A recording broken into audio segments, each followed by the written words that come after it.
Hello guys, welcome back to our channel. So guys, mayroon tayong gagawin ngayon guys. Ito guys, tatlong electric fan. So wala na yung stand niya guys. Ito lang yung binigay sa atin. So ang gagawin natin dito ay gagawin natin ito isa-isa. Dahil hindi natin ito pwedeng pagsabayin ang tatlo. Gawin natin ng pagsabayin natin itong tatlo. So napakahirap pagsabayin ito guys. So isa-isa lang yon gagawin natin guys. So ito muna yung uunahin natin guys. Alin dito? So ito yung kulay pula.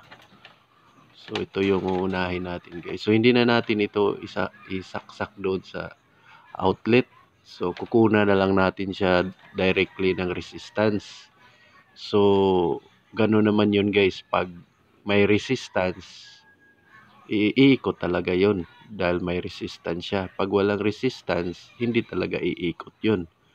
So, yung ma-reading ng tester. So, tingnan natin guys yung tester. Tapos, nakaselect na tayo sa number 3. Select tayo. So, hindi gumalaw yung tester guys. Walang resistance na reading yung tester natin. So, ibig sabihin, walang continuity. So, may putol. So, first na hinala natin dito guys ay walang iba kundi fuse. So, kapag good yung motor guys, walang ibang hinala tayo kundi fuse. Okay? So, tingnan muna natin ang motor guys. Yan yung unang i-troubleshoot natin, yung motor niya. So, paano tingnan ang motor? Saan tingnan ang motor? So, dito sa may kapasitor. Kung saan yung kapasitor, yan yon papunta na yan doon sa motor. So, yung dalawang wire na nakakabit sa kapasitor, yan yung puputulin natin.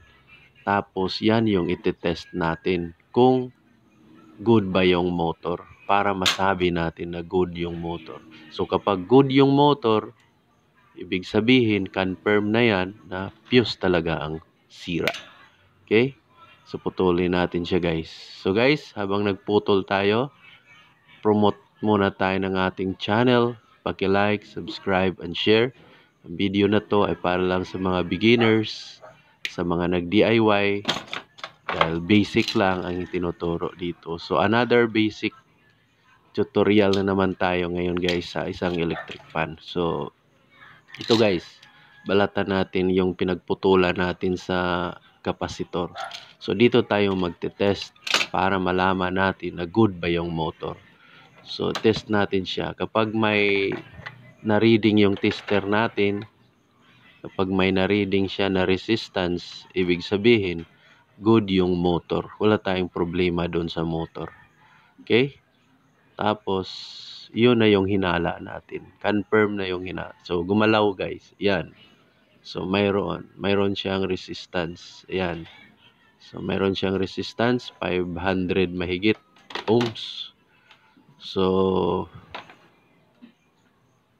ito na yon guys. So, dito na yon magsisimula ang bypass. Dito na papasok yung term na bypass. So, kung ano ba yung bypass, marami akong video na bypass na electric fan. Panoorin nyo yun mga step by step na explanation doon. So, ito na yung bypass. Magsimula na tayong mag-bypass guys. So, ito na yung term na bypass. So, dito tayo magsimula sa saan yung nipple, doon tayo magsimula. Tingnan natin kung anong kulay ng common. So, ito guys. Ito na yun. Dito na natin ikakabit yung thermal fuse natin. Dito sa common. So, pinutol na natin yung nipple. So, ito na siya. Okay, dito tayo magkabit ng thermal fuse. So, hanap tayo ng thermal fuse. Kuha tayo. So, tingnan muna natin itong kapasitor niya. Kung good pa ba ito. So, tingnan muna natin ito guys. Ang kapasitor niya, yung pinutol natin. Bago tayo mag-bypass. Tingnan muna natin ito. So, kuha tayo ng tester. Kuha tayo ng digital tester. Dahil mas maganda yung digital kapag ganito yung iti-test natin. Okay, kuha tayo ng digital tester guys. Skip muna tayo. So, ayan na guys. Ito na siya. So, tingnan natin guys ang value ng capacitor na ito. Ang capacitance niya ay 1.5 microfarad or UF. So, yung tester natin nakasit na sa NF, nanofarad. Pag nag-read siya, nagiging microfarad, nagiging UF. So, yan guys. Yun. Gumalaw siya guys. So, ayun, wala nang reading ito guys. So, wala nang reading ang capacitor na ito. Ulit. Balik tayo. Tingnan natin kung wala ba siyang reading. Hindi na siya nagre-read. Wala nang na-read sa capacitor na ito.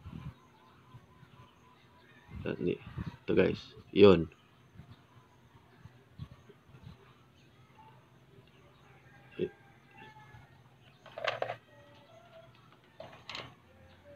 So, wala talaga guys. Walang na-read. So, sira na ito. Papalitan natin ito mamaya.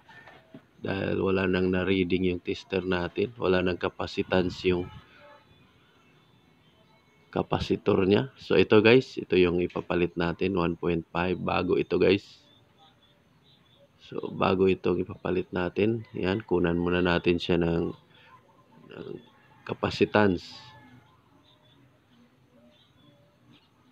Ayan. So, yan yung ito yung good na capacitor guys. 1.5 UF. So, ito yung good. Okay? So, 1.5. So, ito yung ikakabit natin guys. So, mag-skip tayo guys. Ikabit natin ito. Para hindi na humaba ang video. Mag-skip tayo. So, ayan guys. Nakabit na natin siya guys. Ayan. Kabit na natin. Hindi muna natin nilagyan ng electrical tape. Nakabit na natin ang thermal fuse. Ito na yung tinatawag na bypass.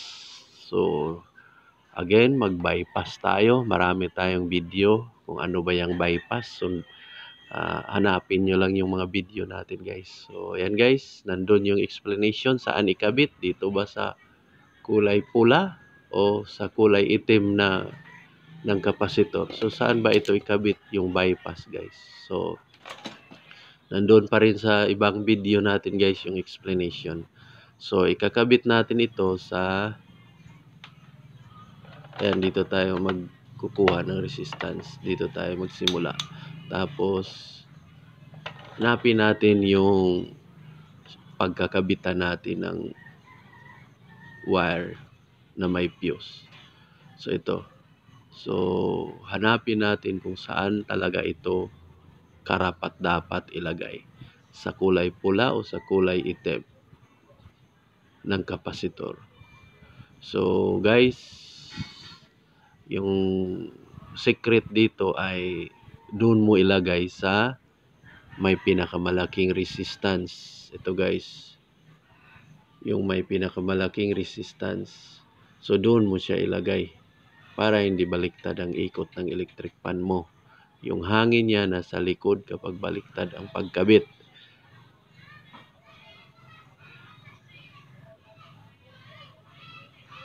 Yan guys.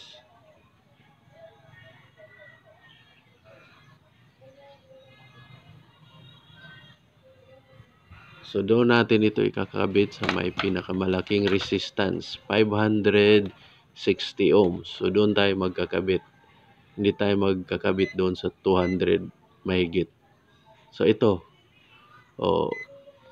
Gamit tayo ng digital para mas malinaw. Gamit tayo ng digital. So, doon tayo magkakabit sa may pinakamalaking resistance. Huwag sa may pinakamaliit na resistance dahil baliktad ang ikot ng electric fan natin. Ang hangin ay nasa likuran. Ganun yung mangyayari guys. So ito, gamit tayo ng digital.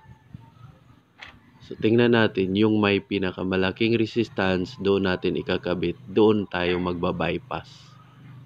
Okay? Tingnan guys. So 263. Sa kabila 569. So dito tayo magkakabit guys sa 569 ohms. Dito 263, maliit. Dito sa kabila, ulitin natin guys. 569. So dito tayo magkakabit guys dahil ito yung may pinakamalaking resistance. So dito tayo magkakabit. Yung iba kasi guys na hindi na yung ibang nagba-bypass, hindi na nila ginagamitan ng tester. Nagta-trial and error lang sila. Ikabit nila tapos pagbaliktad doon na sa kabila nila ikakabit. Okay, so ito na yun guys. Ito na siya. Nalagay na natin tapos testing tayo. Naglagay tayo ng electrical tape. Yan, tapos itong binaypass natin na wire, ipasok natin ito mamaya sa motor para makaramdam siya ng init at magka-cut off pa rin siya. Safe pa rin yung electric pan natin. Okay? Plug in tayo guys. Plug in tayo. Yan. Nakaselect na tayo. Yun. So, umikot na siya guys. Okay? Umikot na siya. So, kanina, hindi natin ito tinisting. Hindi tayo nag-plug in kanina dahil alam natin hindi naman ito iikot dahil kaya nga pinaayos sa atin dahil hindi na siya iikot kaya pinaayos sa atin. So kaya hindi na natin siya tinisting kanina. So guys, maraming salamat sa panonood. Maraming salamat. God bless sa lahat. Maraming salamat sa panonood. Enjoy lang tayo sa pag-repair. At saka, safety first. Yan yung pinaka-the best. Safety first. So, plug out tayo guys. Plug out. So, ang gagawin dito sa thermal fuse guys ay ipasok sa loob doon sa motor. Lagyan ng cable tie. Okay? So, maraming salamat sa panonood. Safety first. And God bless sa lahat.